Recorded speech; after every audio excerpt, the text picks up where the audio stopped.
धाराशिव जिल्ह्यामध्ये सकाळपासूनच पावसाची संततधार आहे। हवामान खात्याकडून धाराशिव जिल्ह्याला ऑरेंज अलर्ट दिला गेलाय। अतिवृष्टी झालेल्या भागामध्ये पुन्हा एकदा जनजीवन विस्कळीत होण्याची शक्यता आहे। सकाळपासून पावसाची संततधार पुन्हा सुरू झाली आहे। 2 दिवसाच्या विश्रांतीनंतर पावसानं पुन्हा आगमन कमबॅक केलेलं आहे। भूम आणि कळंब आणि परांडा या 3 तालुक्यामध्ये धाराशिव जिल्ह्यात या 3 तालुक्यामध्ये पावसानं धुमाकूळ घातला होता। अतिवृष्टीमुळे इथलं जनजीवन विस्कळीत झालं होतं। काल सकाळपासून पुन्हा धाराशिव जिल्ह्यामध्ये पावसानं कमबॅक केलेलं आहे। आज सकाळी सुद्धा मुसळधार तर कधी संततधार अशी पावसाची अवस्था आहे। आपण पाहू शकता, आता मी तुळजापूर शहरात आहे।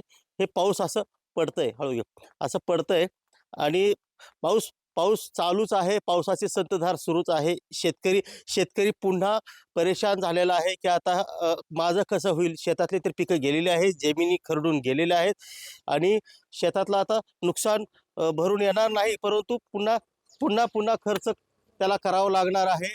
पाऊस चालू आहे आणि जे काही लोक विस्थापित झालेले आहेत, नागरिक विस्थापित झालेले आहेत, त्यांना शासनाकडून अपेक्षा आहे की आम्हाला मदत मिळावी आणि शेतकऱ्यांना सुद्धा वाटतं की आम्हाला हेक्टरी 50,000 रुपये मदत मिळावी।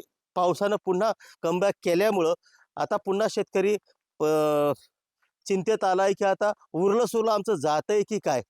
आज धाराशिव जिल्ह्यामध्ये ऑरेंज अलर्ट दिला असून आता किती नुकसान होतंय माहिती नाही, कारण पूर्वीचंच नुकसानाचे पंचनामे अजून झालेले नाहीत।